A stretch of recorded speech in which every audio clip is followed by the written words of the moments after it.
So there is no public-facing website for our area here. Many places in the U.S. do have public-facing websites, but our area does not.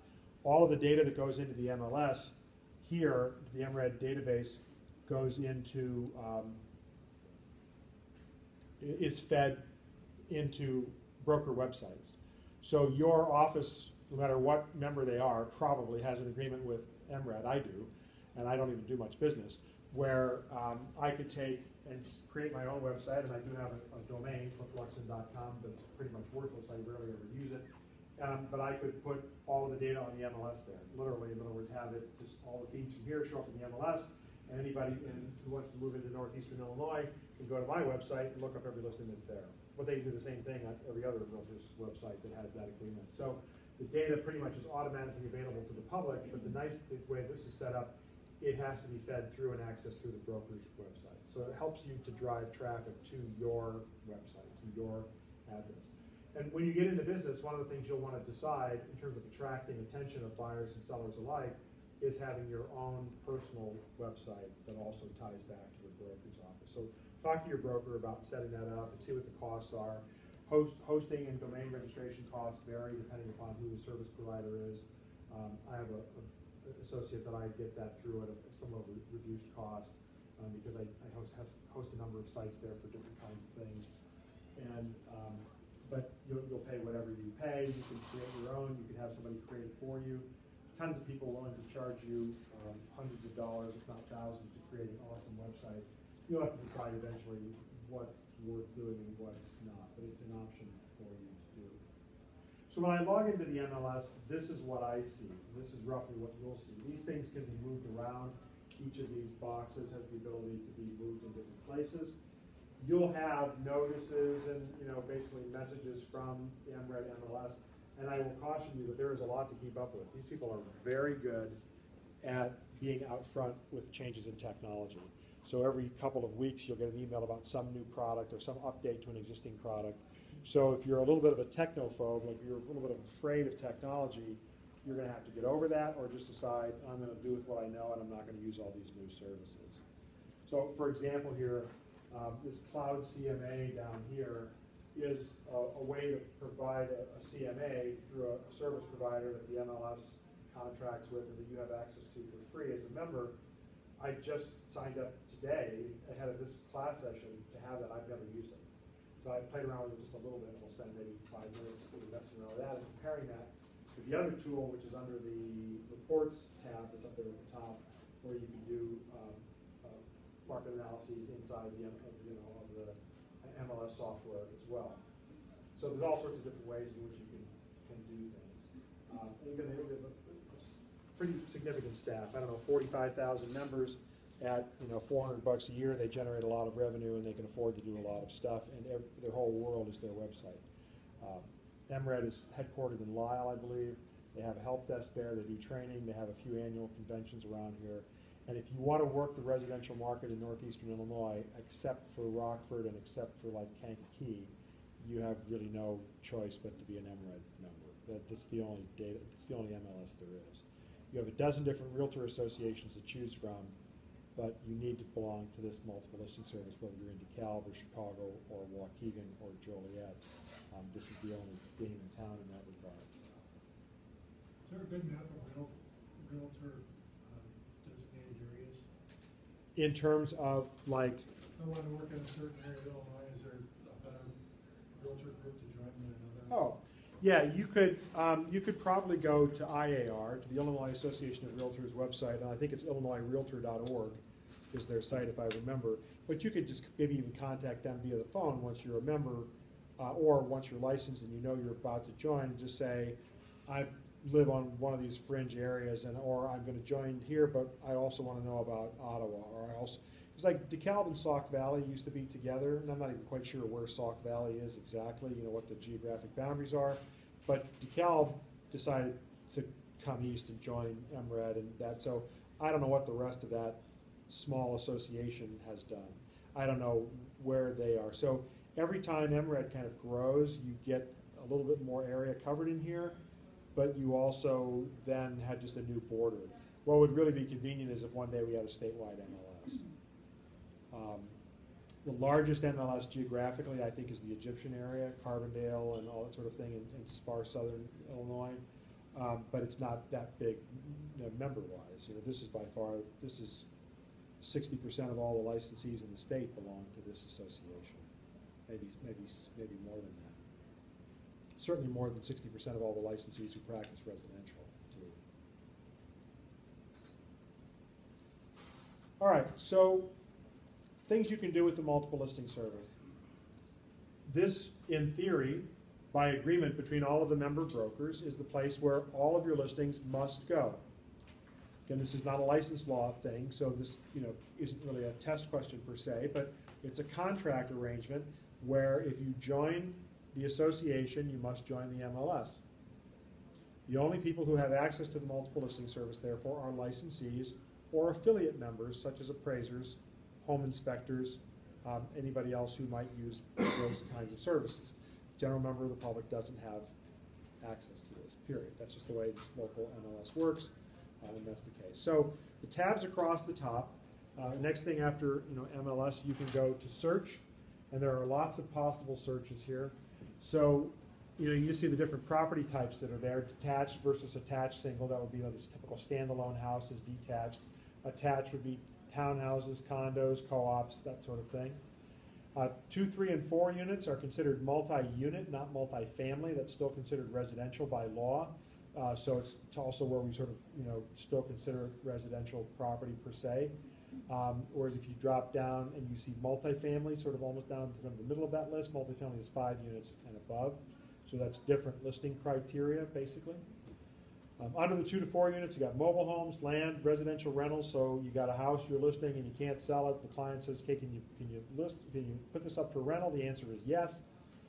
Just keep in mind that the MLS for rentals isn't as effective as Craigslist. Craigslist is a better game for that. But you can put stuff in here and offer a co-op rental amount, whatever. Deeded parking is if you have a condo or the like and the parking is a separate space. You might even have the opportunity in a place like Chicago to sell only a parking space. I know of investor groups when condos are built that's what they do. They go in and they just buy the parking spaces. They don't buy any condo units because they figure the higher demand ultimately is for the parking, not the housing units. And they buy them for $25,000, $30,000, $35,000 a pop, whatever. And they have several markets for those. They can turn around and resell them later for more money, but in the meantime, they can rent them, including to the condo buyers who didn't have the cash to also buy a parking space. So that's a completely separate parcel. Literally, just that little 8-foot by 20-foot piece of concrete deck is deeded separately in many cases. You can use the multiple listing service for non-residential property. So there where it's got office, tech, business, and business with real estate, retail stores, mixed use, all that. Lots of opportunities to list property in those different ways. We'll just briefly look at some of the forms. Although I will tell you, once you hit the multifamily line and drop down, there's not a lot of data here. The C.B. Richard Ellis, the Jones Lang LaSalle's, and the Mark Real Estate, the really big firms that do large-scale commercial stuff, Marcus and Millichap, they don't have access to the MLS. They don't get the value out of it, so they don't use it, so it's just not there. So you're not going to see a lot of stuff here. I oftentimes, even though I have access to it, don't bother to list office building space for lease, because frankly, I find the documents too complicated. I got to put in all kinds of data that has nothing to do with the space for lease, but has to do with the building if it was for sale. Like if I'm going to lease a space, for example, why do I have to list the net operating income? But the MLS requires that data, so sometimes I don't even bother. Again, so there's a lot of stuff that is not necessarily used, but but it is available. So it depends upon what you want to look for, what you want to find. You can play around with this once you're in here, and you have membership. You can play around with it all that you want. Besides looking at the different property type searches that are there, you can search by address. If you know the listing number, you can search by that. Hot sheet is anything that's changed. So if something goes, it changes status, price changed, it's reactivated, that's a hot sheet. And some agents just like to search by what's changed. They just want to know what's come up that's different so they can report back to their clients that here's something new. Tour and open houses, we've talked a little bit about broker tours, and we've talked a little bit about broker opens and public open houses. So you have the ability to search by that. In fact, there's a document in here that tells you if it's correct, if it's up to date, what the basic broker tour days are of the week for every given area. So if you go in and look up Geneva, for example, I think it's Wednesdays from 9 a.m. to 3 p.m. So if you're listing a house in Geneva, according to the document in the MLS, if you want to have a broker open or a broker tour, you should just have that thing available anytime between 9 and 3 p.m. on any given Wednesday. But you can put that data in here so that brokers who are like, okay, it's Wednesday, it's tour day, what houses are open for me to go see where I don't have to have a client in tow and I can just pop in and check them out, write up, give them my opinion and get out the door. And maybe they're looking for free coffee and free sandwiches or whatever you're willing to offer them to come through there. That can be part of it. A number of years ago, I had a listing in Glen Ellen, about the $500,000 range, and wanted to get the thing in front of a lot of brokers, so I contacted the other half a dozen brokers that also had listings in the exact same subdivision, sent them all emails and said, looking to have a broker open, from 10 to 2 or whatever on this date, thinking of offering, a gift card, wanted to know if you wanted to join me and also have your home open for that time and share in the gift card. Between the 6 of us, we came up with a plan and offered a $200 gift card if you went through all 6 listings. But you had to have, it was a drawing, and in order to have the drawing, there had to be at least 20. We only had about 10 agents come through all 6. But that probably enticed some of those, and it was something that each of us was able to then say to our clients, we're coordinating with the other brokers who have listings in the area, and we're all going to have tours on the same day. So it gave us all some good boy or good girl points to be able to report back to our clients. Sometimes you're looking for that. For me, my listing was new, and I wanted that kind of exposure. I don't have an office of agents to traipse through it. For some of the agents, they'd been on the market for a while. This was in 2010 or when the market was slower, and you're looking to do anything to just generate traffic. So that was a way for them to have us to be able to say, yeah, we got 10 new agents to come through the house. And also, it was a chance for us to have forms out. I was in mine, I think, for part of that time, but we then had forms sitting out saying, what do you think of the listing price? Give us the feedback. So then, if you had a bunch of brokers that said, I think it's overpriced, the better price is here, if you wanted to, you could take that back to your client and say, I know we're listed at 500, but the brokers are saying it's going to sell at 450 and the better listing price is 469, or whatever the feedback is that you got. So that kind of thing, again, is helpful to do, gathers information, gets some exposure, and is the kind of thing that you can, again, put in front of your client as effort, no matter whether you're at the beginning or at the end. Though it is rare for brokers across firms to cooperate like that on an open house. I didn't see any harm in it, and everybody jumped at it.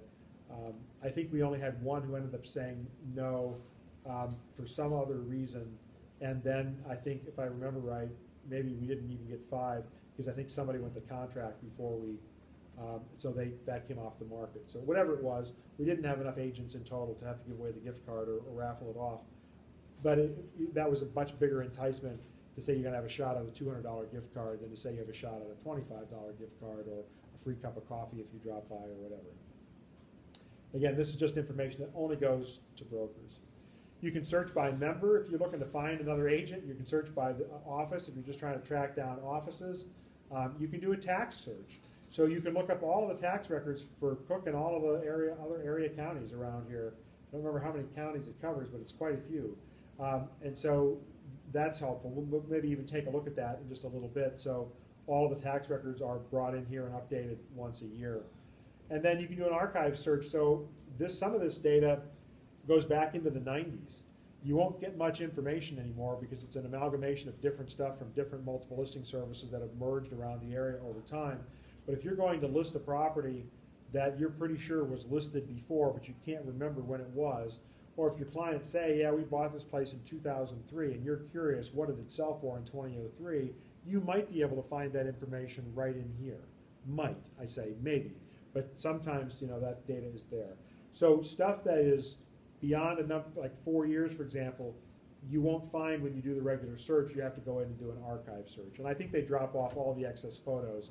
Only the first or main photo is kept because it's a storage size issue. So again, those are just basically the search tools. Now from that, you can also create regular search activity. And this is very helpful when working with buyers. So here's a little bit of talking about buyer agency. So what's a buyer looking for when they come to you? You know, they're looking for something, right? They have criteria. They have a certain number of bedrooms, bathrooms, they have a geography, maybe they have a school district. As I was given the story before, you know, I've had people come to me recently and say, well, I need to be within 10 minutes walk of the purple line or the green line or whatever, and you gotta figure out where that line is and draw a rectangle around it and follow it up wherever it goes. The purple line runs up to Northwestern, hence the purple color, Northwestern Wildcats color and everything. So it kind of jogs a little bit, push over by the lake. The only way to find anything within walking distance is you can search by map in here, and you've got to draw it in your regular shape, and then it'll pick up every listing in that area. So it's a lot of work, but you can do that. And once you set that search up, it'll generate responses, tell you what's going on once or twice a day, depending upon how many times you want the search to run. You don't have to run it every day, you can run it once a week, but a buyer, they're looking for new stuff right away. So it used to be that you had to pour through a lot of data manually to provide that service. And that's a hard thing to do. It takes up a lot of your time. Hence my preaching at you for the last 16 weeks, don't take on buyers who are just gonna waste your time, because you're gonna pour in all this time. Well, today, you can take people on, set up the searches, and not hardly spend any time at all. Follow up with them by phone or email once a week. Did you get those listings? What do you think? And then if they say, oh, no, I'm going to buy it through my brother-in-law, at least the computer did all the heavy lifting. You weren't having to do these searches every day. So let's just kind of take a look here. I've set up a bunch of stuff. I don't really have any active residential clients except for one daughter, so that's her. She and I sat down together and came up with 2 different criteria. This is where she's living currently in Evanston. This is her dream building in Chicago. We started looking at condos a couple of years ago. She decided to move up to Evanston and rent and see if she likes it up there. We'll look again in the summer. In fact, we just started looking again, and she's still trying to decide. She works downtown near North, still trying to decide whether she wants to live near downtown or whether she wants to stay in Evanston, where she has a lot of friends and where she had worked sometime before, and so she likes and is familiar with the area. So those are 2 searches that she specifically helped me to craft.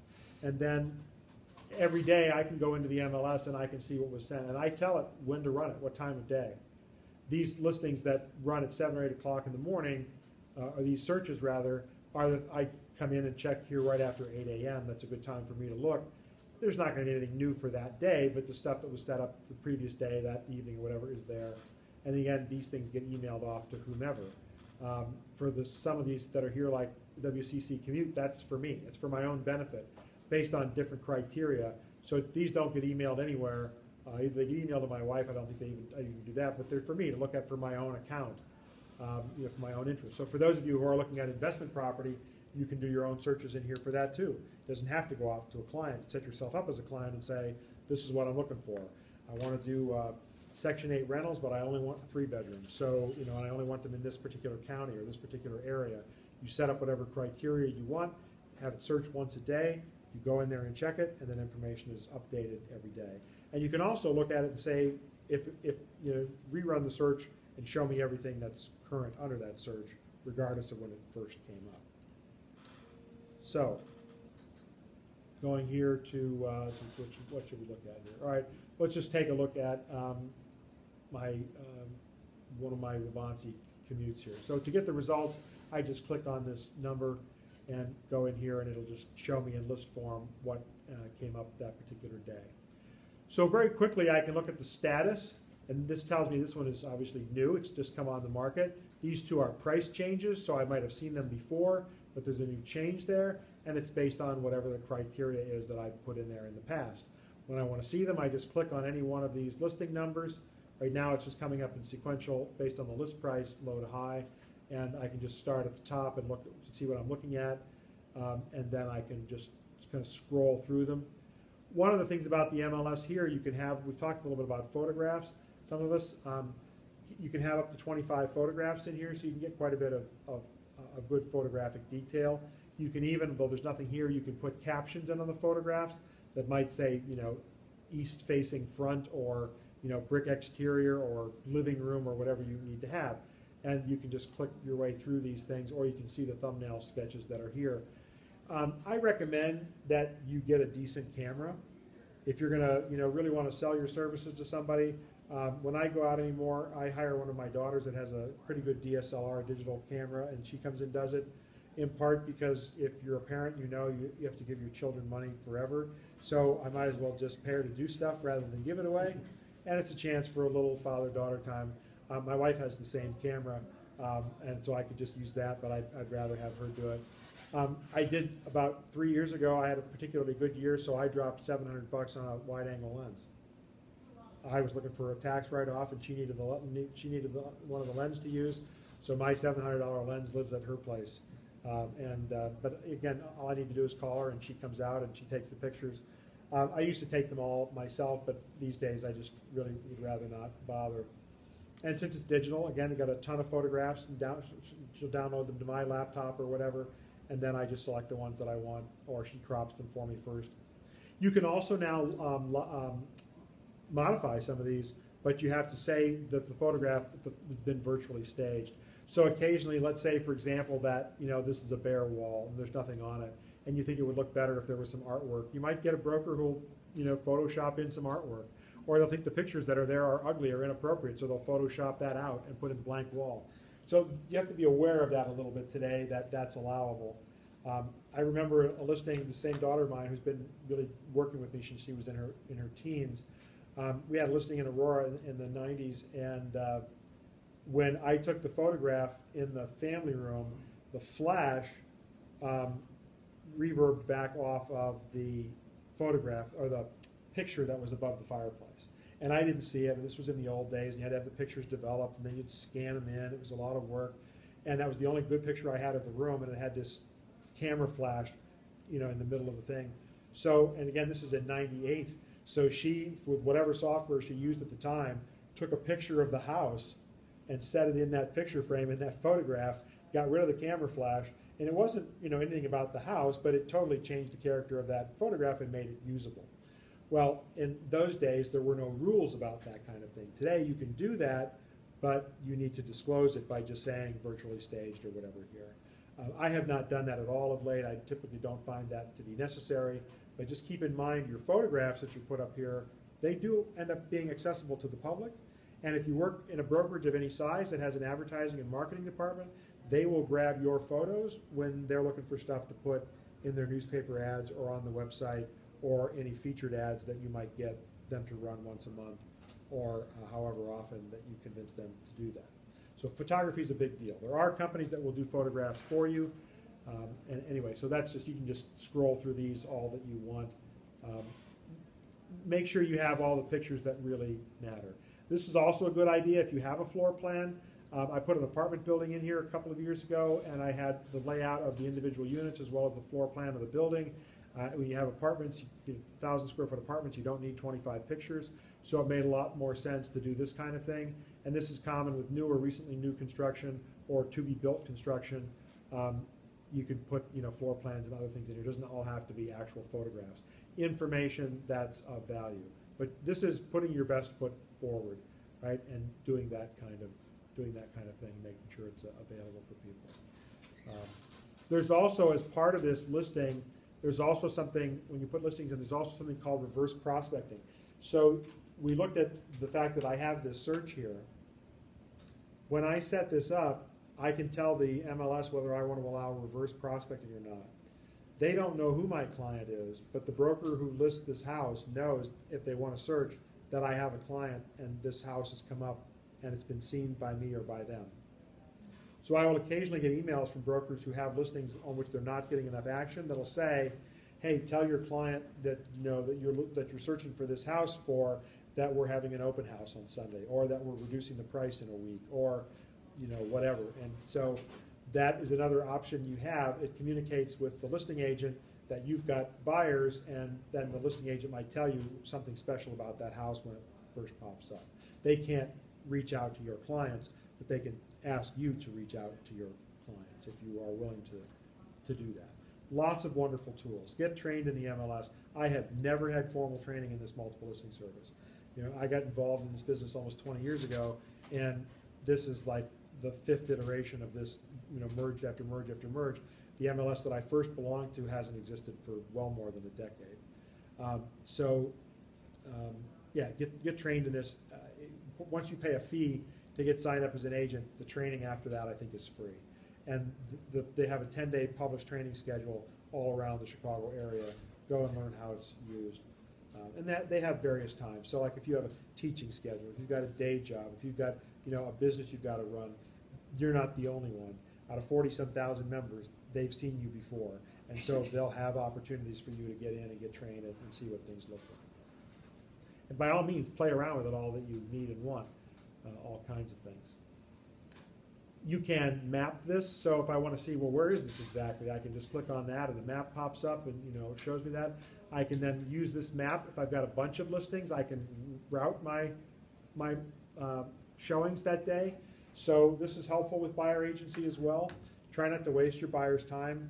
And if you're showing in an area that you've never shown before, the quickest way to show them you're completely ignorant about what you're doing is to get lost, or to not know the order, to drive by the house you showed the first time to get to the one you're showing the last time.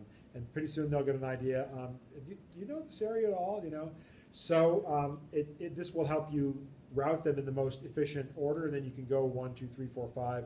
So you can come in here and map them all. It'll route them for you the most efficient. You can reverse that, of course, or change it. But then when you call or go online to set up the showings, you'll say, I want to be here from 10 to 11, here from 10:30 to 11:30, and you'll be able to carve that out in a time that makes sense. I speak from experience, having lost the possibility of working with a bunch of relocating buyers when I sent my partner out to show properties. And though I love her dearly, she didn't know the area, and I underestimated it. She begged me to go with her, and I said, no, I got other stuff to do. And when she came back, what had happened is the listings were up north. And if you've ever gone up 31 along the Fox River, once you get up, like Elgin and then Dundee and, then Carpentersville, every town has Main Street. And so if you don't know which town you're in, when you come to Main Street, you turn right, and then you find out you're 1 or 2 towns short. It's pretty obvious you don't know the area. So, and we literally were relocating the first of 5, I think they were expecting to bring in over the next couple of months, and we never got to contract with her. That was the last day we ever talked to her. So anyway, know your areas or use the mapping systems here, plan things. It's good for you, it's good for your buyers, helps you see things. And then also you have with today, with satellite imaging, you can go in here and you can actually look at it. So if you're trying to figure out, what it exactly looks like, is that thing really on the water? Is it on a main street? Is there a buffer there? This isn't perfectly accurate, but you can zoom in somewhat and you can say, okay, so we've got a major road here, or there's a railroad track, or whatever you're looking for, and then you can kind of see, and you can zoom in and zoom out a little bit. You can also do that with Google Maps. Any other kind of software that's available to you. But that information might be helpful. Every once in a while you get a client who'll say something like, yeah, we want to live in this area, but we know there's a bunch of train lines, we don't want to be backing up the railroad tracks. And that doesn't get disclosed in the listing, but it would show up on the map, that kind of thing. Or we don't want a corner property, or we only want to be on a cul-de-sac, or whatever. It's easier to find those kinds of things. Get your series of possible listings that you want to show them, and then use the maps to scroll through and see whatever else you need. So again, all the tools, if you use them creatively, are all here for you. Also, you can time distances. So I use that, for example. I grew up in Naperville, and so I think of being out here as, if I could work at Waubonsee, why wouldn't I want to live 30 miles west? Because where I grew up, that's what people did. They lived there and they worked downtown or Argonne or someplace like that, Oak Brook, wherever. So if I ever want to look at a place farther west of here and I'm not really sure if there's an exit, if I'm going to be in Cortland, how long is it going to take me, because I'm not sure where I would get on and off the tollway, or if I'm going to live up, in Oregon off of 39, what's the best route to take? You can map right off the addresses that are here. So if I can't decide if I want to be in Genoa or Kirkland or whatever, I can map every listing that pops up here, and it'll give me the time right out of this. I don't have to go to a separate tool, though. Again, you can use Google Maps or whatever else you want to do that. A lot of basic data in here, and you have a lot of different ways to look at this too. I use this full agent format, but these are all different report types. So under the full agent, for example, it lists like the broker, the co-op fee, etc. So you now say, okay, I want to email this to my client. Maybe you want to change and go to a full but under the client reports to where they don't get the information on who the listing broker is or what the co-op fee is, you have to disclose that, but you don't have to sort of give it to them in writing. So you can do that, and you can choose without photos, with photos, with captions if they have them, all sorts of different options on how you want to do it. You can also download any listing or number of listings and turn it into a PDF if you like. I do that sometimes for clients. You can email something directly, to a client the way that it is in this format. You can print in different formats, a lot of different things that you can do. Again, just learn to play around with it however you want to work with it. Listing dates, so quickly how long it's been on the market. There's also additional information over here where you can look at things like property and listing and property history. So, something may have just been relisted, it may be new, but maybe it was listed before, and that would show up here. So here, this is a brand new listing, but down here I can see, okay, going back to 2012, this thing was listed, several times, and here are where they started out, and here's the price ranges that it went through, and you can get a much better sense for when something was on the market, or how, what happened, and did it sell, or that sort of thing. Other thing that's available under this additional information, the disclosures. So though we've talked about them, and a little bit, a lot of the disclosures today, when you get them from your listing clients, you upload them. So that as a buyer's agent, if your client calls you and says, hey, we were really interested in that third house you showed us today, the one over on White Pines, what do the disclosures say? You could pop into the MLS, look them up, and if assuming that they're here, you could even download them and email them to the client and say, here you go, here's what it looks like. And then you got a much better sense or idea how that's going to work. Okay. And whatever other disclosures there may be. Again, lots of other details or information that you can get to. In some places, you've got multiple options on how to go or use that. All right. Let's see what else do I want to get to. There are some of these fields, the data fields that you're seeing in the blueprint here are required, and some of them are optional. You'll learn fairly quickly as you're inputting data which ones you have to have, because if you don't have it and you need it, you can't get the listing up. You go to your listing and you get everything set up, but you forgot to ask a particular question, or you forgot to look, or you forgot to write it down, you really can't put the listing in some cases. In other cases, you can. So let's say you had intended to ask them what the model of the house was. Well, clearly that's not a required field because here it's blank. In a custom subdivision, you may not have one, but in a tract subdivision, whether that's the Applewood model or the Peachwood, the Peach Blossom or whatever, can make a difference in terms of value. And people who are searching that, or brokers who know that area, will know fairly quickly the difference between the two, because they will have looked at them and sold them fairly frequently. I really like looking at the square footage of a property, like how big is it, the approximate square footage, but this is an optional field, and some agents don't bother to enter that. But clients tell me I need something that's 2,400 square feet, I go right to that field. You can even search on that field, but it won't turn up houses where that field is left blank. Keep that in mind as a listing agent. Putting data in there might be more important than not.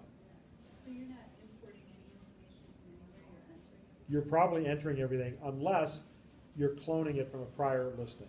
And that goes back to something like that school district case we talked about in Naperville, Bolingbrook, where if you do clone a listing, let's say this house was listed 2 years ago, you can basically use that listing as your template. But if you assume that the school district either hasn't changed or it was right 2 years ago, you're taking that risk that we had talked about. Now, if it's your listing and it just expired and now you're relisting it, or you talk to the client and you decide to cancel it and put it out as new because it'll show up on that hot sheets for agents who are constantly looking for stuff that's new, you can reuse your own listing and you don't have to re-input very much of anything at all. But there is you won't pull data into here from the like the assessor's property card or that kind of thing. You'll end up having to enter all of that. You can look it up and you can manually enter it, but a lot of that data, room sizes and other kinds of things, you'll end up having to manually enter. It takes a fair amount of time. I would say if you have all the data, 30 to 60 minutes and you can enter it, but it takes you a long time to take the photographs, it takes you a long time to write the remarks and do other things. It takes a couple hours after you get the listing to actually get the thing up and into the MLS. And then if you're like me, it takes me another 30 minutes to review it, re-review it. Once I put it into the MLS, I immediately save a PDF of it while it says new. If you're going to use the flyer box, I always prefer the listing thing to say new rather than active. So I save that PDF, and that's the one I reproduce to constantly put in the box.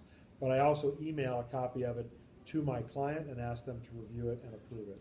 So that way I know they've seen the remarks and they're not bothered by something, or they don't have a better idea, or they don't say, hey, well, you were going to emphasize this, why didn't you put that in the remarks? I go, oh yeah, I forgot, and then I'll go back and change it. Otherwise, who else, it's always good to have a second pair of eyes and look at anything you write, and who else is going to look at it for me, since I'm the only one in my office except for the client. I talked a little bit about dimensions, and then we looked at the contract and we said you could put per survey, but that meant you were going to get stuck with whatever. Here's what the data field is, basically a text field. So this lot, God only knows what size it really is, 53 by 203 by 200 by 125. It's just an odd shape, right? It's clearly not an actual rectangle, but that's what you've got. So it must be, we looked at it briefly on a cul-de-sac, and 53 is the narrow part up here in the front. It gets wider in the back.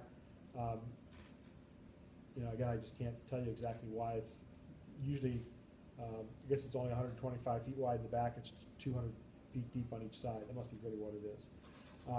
So that's the approximate size of the property. You can look this up yourself in the public record on the mapping department of the county probably, and see kind of how it fits into the plat.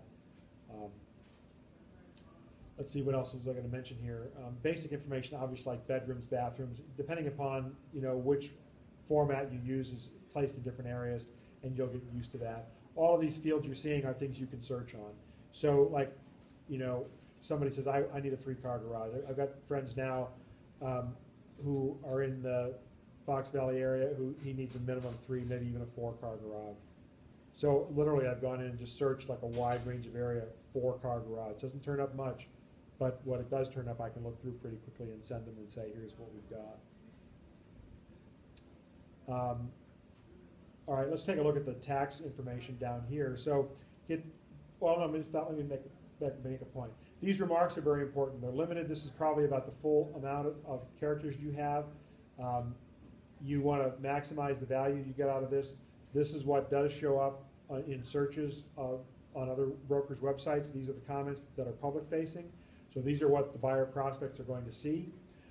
So this is where you want to do wonderful things. This is not the place, in my opinion, to write notes to the other brokers. There's another set of comments down below that are meant for brokers. Sometimes I'll see brokers that put a note in here that says, go and go and show kind of thing. In other words, just show up and show the property. That's not really going to sell a buyer on why they want to see it. Many times today, buyers are calling their brokers saying, hey, I saw this on your website, I want to see the listing. So again, these are all public-facing comments, and part of what you need to do as a listing agent is to be able to craft remarks well. Read other listing remarks and see what seems to sell. If you think something is too over the top, don't use it, but do something else. Also keep in mind that the languages in here, thinking about fair housing and other similar kinds of issues, the MLS screens by the words in there. So if you repeatedly put in there that this is a white house on Child Street, whatever else that might have words that would sound like they could be fair housing violations, that's things that may go into the MLS, but it's going to get pulled by the system until it gets manually reviewed because it's got words in there. You can't just throw terms in like empty nester or whatever, anything that sort of targets a property to a specific group that might be a protected class or away from, it's going to be a fair housing violation. The MLS won't allow that. So there's lots of words in there that are automatically in the system that are flagged. Even just using a term like in-law arrangement, what does that mean exactly? Go ahead. Is starter home not something you should use then? No, I think starter home is probably okay because that doesn't refer to an age, right? Anybody, I've had first-time clients who were 60. That's their starter home. It's more a case of just using anything that's going to refer to family, or like you wouldn't want to say empty nesters, or for childless couple, or that you can't use those kinds of terms, even though they might be done innocently and they're innocuous and nobody in the world's going to be offended. We're way beyond those days in terms of what you can print or put in here. So can you use the term like family home? If it's a 4 or 5 bedroom house, or no, even that, no? You might be able to. I can't answer that because I'm not that familiar with whether you can use that or not. You know, it may look, you know, the system might pull it, but the manual reviewers might allow it. I've never had that happen, and I don't list that much stuff anymore that I'm not sure. The rules and the words are probably right here in the MLS. There's a whole area under setup, I think it is, and maybe under forms. Maybe it's under forms where we're going to go, where you can find the MLS rules. They're you know, voluminous, but you can read them. But that's, again, should be a question you get answered when you first get into business. So when you write the remarks, you're not wasting your time, because you're just going to have to go back and rewrite them and explain to your client that, well, I screwed up the remarks, and so your house hasn't been in the MLS for the first 2 days because, you know, I used a no-no word. Okay. Right? You want to avoid that at all costs. When you put it in the MLS, you want it to be out there for everybody to see right away. Right? That's your job.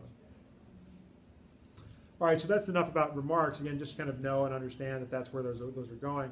Next thing I wanted to show you here is the tax information. So again, you can look at the assessor map here, but you click on the parcel number, and again, this is another required field. You can't enter any listing without a parcel number. It brings up a whole other database. Realist is the company that they contract with. And then you can look at this particular property whenever the thing gets around to loading. And you can also do a lot of searches. So you can go in here and we looked at the tax search, and under that tax search, you can just search by owner, by address, by whatever, to see who owns what properties, or you know, that sort of thing.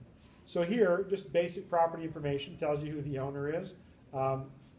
Gives you a township range and section if you're interested in that. Census tract information, what the school district information is, the mail carrier route. You know, so some of that stuff is just, you know, that they update and pull regularly.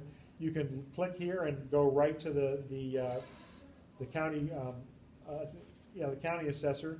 So you get the tax information directly from there on the property. Some of them link directly to the parcel. In some cases, you have to look it up. But so then you can pull that kind of information there if you want.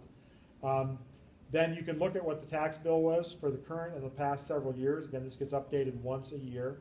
So even though the bills are just out for 2014, they're not into the system yet. They probably won't be for several months. They have a lot of data to import, and you'll get an email as an agent when that's been updated. You'll also know as a listing agent when you need to update your listing, because they'll tell you that by October 1st or August 1st or whatever date it is, you need to have all the current year's taxes, you know, tax information in there. So you can also see the trend, which is important today with foreclosures and other distress sales, to see taxes that have been falling or have been going up. You might have a client who's buying a short sale, and you want to be able to give them a sense of whether their taxes are likely to go down 5%, 15%, or up. Every once in a while, you know, taxes are actually going to go higher than what they've been because the assessors adjusted them down faster than what the sale is actually going to end up being. This data tends to come out of the MLS, though occasionally it will come from the township assessor's property card or that kind of information. There's also an interesting valuation down here. So CoreLogic is a company that you know, has their own sort of statistical methodology of how to come up with a value for a property, and that's here. So that's something you can sort of look at that as you're pricing a house, whether it's for a listing and you want to compare it to your own market analysis, or whether as a buyer's agent you want to encourage your client who loves this house and say, well, you know, they're asking $360, and if they're exactly right as market value, maybe you're going to be paying around 97, 98% of that, or whatever the current stats are. So, you know, if you're going to be paying, you know, in that 352 to 354 range, you know, you should probably offer 348. Or you can go, you know, and start off something like this and say, well, looking at CoreLogic's value, they say the house is worth 345. So we could take the position that this is what you should offer and stand firm on it and say to the listing agent, you've seen the number, that's what we think it's worth. You can make the same lame-ass excuse and use Zillow or whatever, Trulia or whatever, if you think it, as a buyer's agent, if it's going to position your offer better. Anything you can use to support your dollar amount may get a better hearing with the seller, who of course is trying to maximize what they're getting out of the place. So as a buyer's agent, you want to be aware of these various sources you can go to get very quick and dirty, even if inaccurate values, because you might be able to use them to help sell your case for a lower purchase price.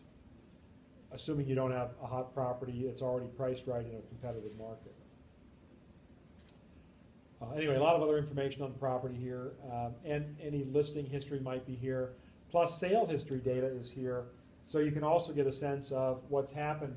I'm seeing a number of listings today where I realized they were purchased 2 years ago by probably somebody who bought it and rehabbed it. So the property was distressed 2 years ago, they bought it for 200, today they're trying to sell it for 300, which makes me wonder, what do they do to it? Is it really worth that much more, or are they just trying to feel out the market? Again, so that information is all available to you. So pretty quickly, you can learn a fair amount about any particular property as a buyer's agent and get a sense of, you know, what's going on with it before you show it, or after you've shown it, you can sit and go over this data with your clients and give them a sense of what you think and why.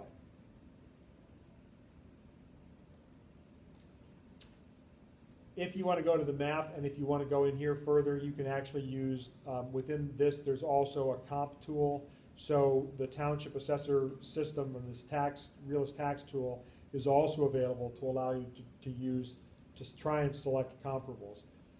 Though it's a tab and it's an option in there, I've never actually tried it. I have no idea whether it's reasonably accurate or not.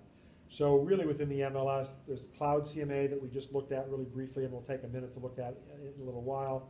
There's the full CMA tool that we're going to look at and go through an old CMA of mine, and then there's this tool as well. So when you're first learning that and trying to figure out which one you like or which ones you want to hang your hat on or use as a backup to your own manually selected data, there's a lot of information here for you to scour through and look at and get confidence about. Tax exemptions, which we've talked about, homeowners, senior, a freeze, or anything else would be listed right there. And which tax year it is. If this is right and that's 2014, then that's off the brand new just released bill. Sometimes agents will put in 2014 when they mean 2013. You know, they mean the bill that came out last year, but it's really for the year before. This should be, if they're talking 2014, they're talking about the tax bill that's been out for a week. What level places are on, room sizes, floor finishes, window treatments, yes or no. These are all data fields that you need to know the information for when you show up at the listing appointment. If you don't collect this data, you don't know what to put in. Various amenities, all kinds of other details, right down to what appliances stay or don't, what some of the finishes are, odd rooms, equipment like air conditioning and humidifiers and garbage disposals and trash compactors. Is it city sewer and water? Is it, you know, well and septic? You know, is there a school bus route that's there? Is there a public bus route that's there? Are you close to the train? All those are drop-down click fields that you can add here, all of which give some additional information to people and give them a sense of things. I talked earlier in the other course about the importance of you being able to convert from square footage to acre. This is that pesky data field where I go in and search and say, yeah, my client wants at least 1/4 of an acre, and then I come and do the math and find out that it isn't, you know. So even just to put in, this is a required data field, so even just to put in a simple listing, you need to be able to convert between square feet and acres and do it fairly handily so that you know how this works. So please, please, please, for my own sake and everybody else in the MLS who's searching on this field, make sure you get this right at least as often as you get anything else right. Other nuanced, you know, details. 200 amp service, that's the norm today with newer housing. Some older houses or even houses built in the 70s might only have 100 amp. Older might have, you know, 80 or even 4 air conditioning and 4 electric stoves might only have 30 or 40 amp service in them. You can't do much in those properties. You can't really run an electric stove without a 30 amp breaker just for that. But again, that's the kind of thing you need to know. So just if your client doesn't know, you're going to need to learn looking at a breaker panel. You know, what does that kind of thing look like? If you're not sure, call Steve. He'll be happy for $100 to come out and tell you whether it's a 200 amp panel or not. Yeah. Anyway, so that's a lot of important data there. So, and again, this is the agent thing. So the data right down here, you know, even how to email or how to call, even how to set up showings for the other broker. This is all broker information right here. You know, swing set can stay or be removed. Again, that's not worthy of the public-facing remarks. It doesn't do anything to sell the property. But it's a note to you as the buyer's agent what matters. This is also be an area where If it's a short sale, it might say something like, co-op fee to be reduced in the event that the lender, insists on a commission reduction. A place where you would, say something like, watch out for the killer dog, caged in the basement, whatever, totally agent remarks.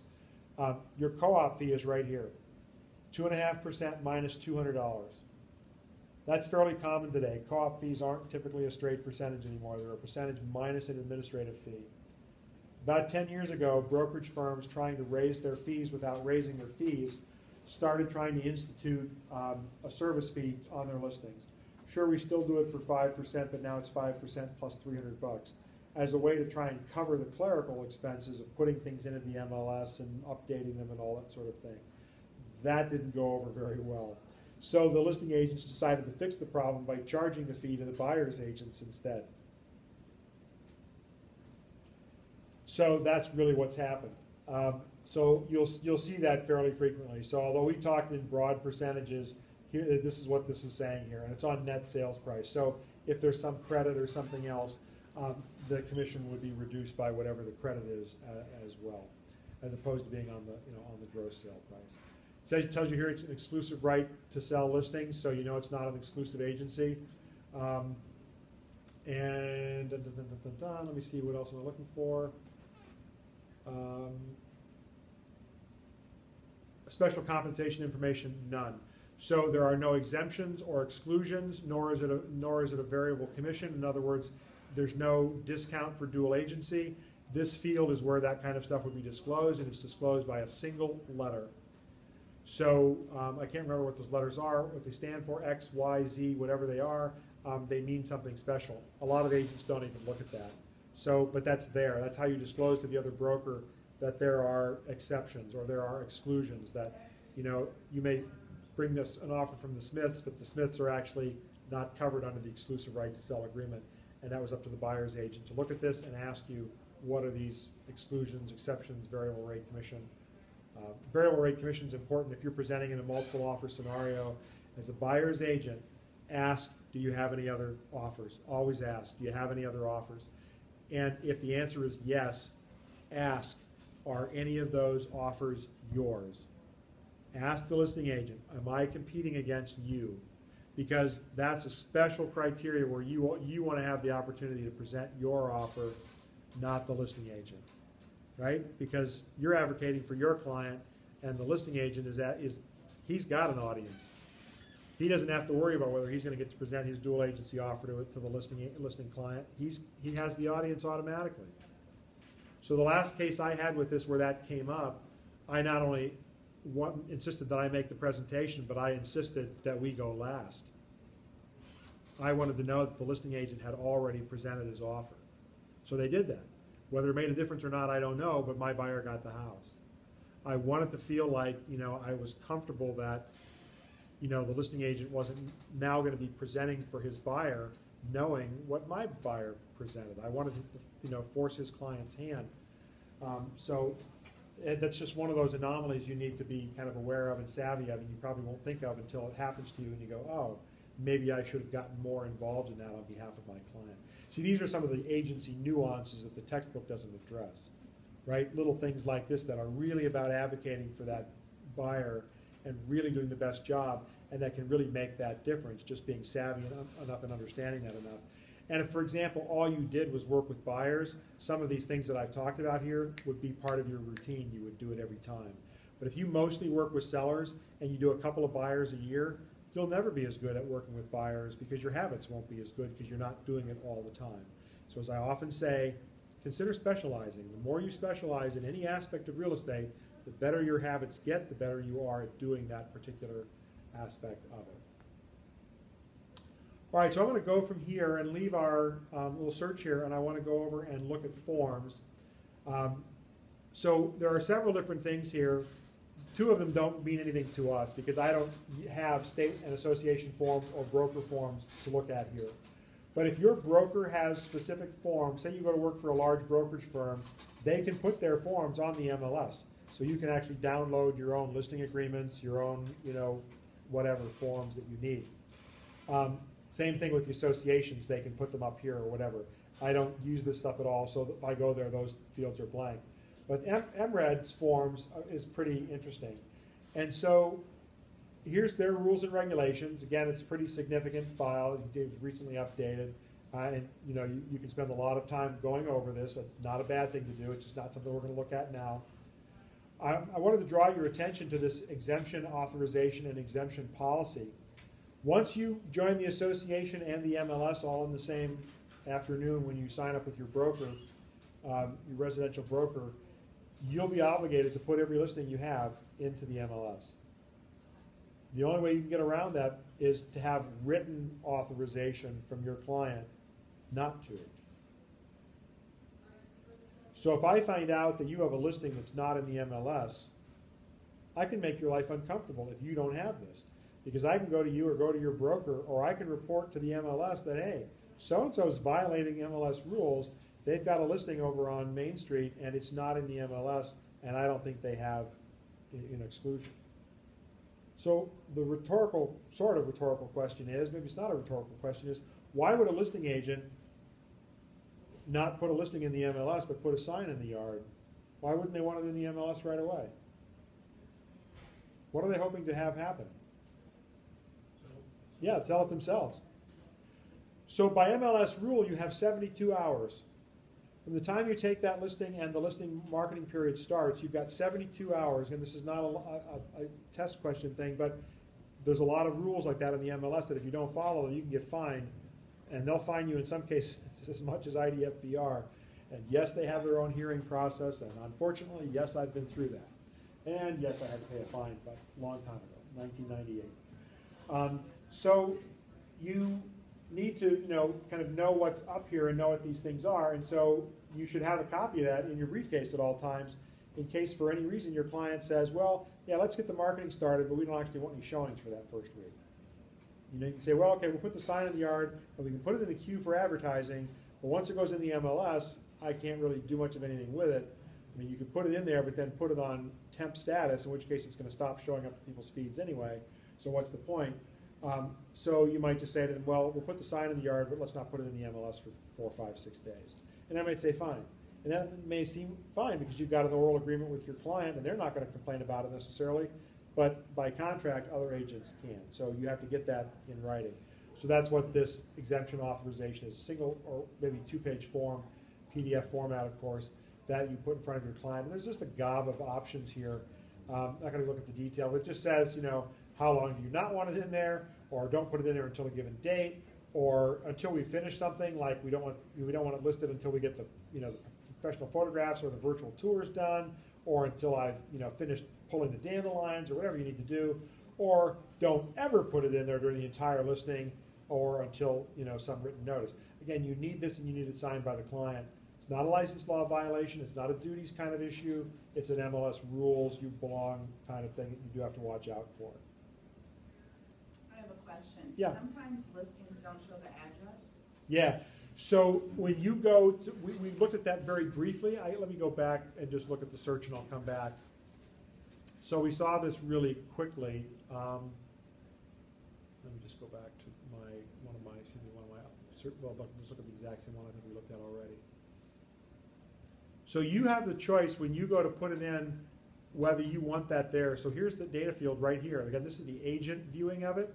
Address on the internet, yes or no. So there are two schools of thought.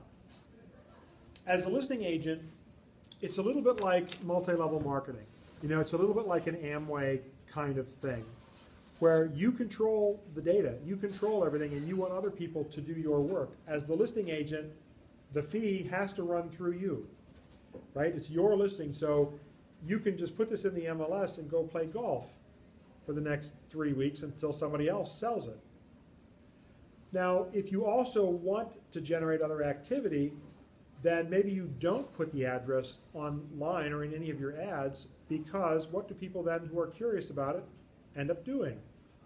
They call you to say, Ebony, I see you've got this listing. I wonder where is that? Now you've got them on the phone, and you have a chance to convert them into a buyer client, do dual agency then, or even just refer them to another agent in your office. You've got control of a piece of data. On the other hand, for me, I'm not interested in doing that, and so, yeah, I'm gonna put the address out there. I want people to know where it is. Don't call me and bother me with that stuff. Just call your agent and say, hey, show me this listing, or can you find this, or whatever. So that's there, kind of just a business decision for you. You might wanna go over that with your client. I don't even know what your obligation is in that regard to discuss that with your client. Hey, do you want your address on the MLS? I just stick it on there. Unless somebody told me I don't want anybody to know my house is for sale, and that's kind of tough, but you might get that from time to time. Yeah, let's put it up, but what can we do to keep it anonymous? Well, no sign, and we can put it in the MLS with no photos for a little while, but eventually we gotta put stuff up, information there. So, because if you literally try and hide it from everybody, then it's not really listed at all for, those purposes.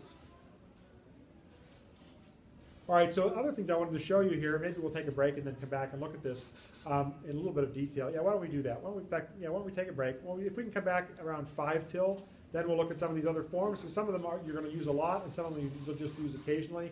And I want to at least walk you through some of them before we move off of this and go look at some other stuff. So about 12 minutes if you can be back that soon.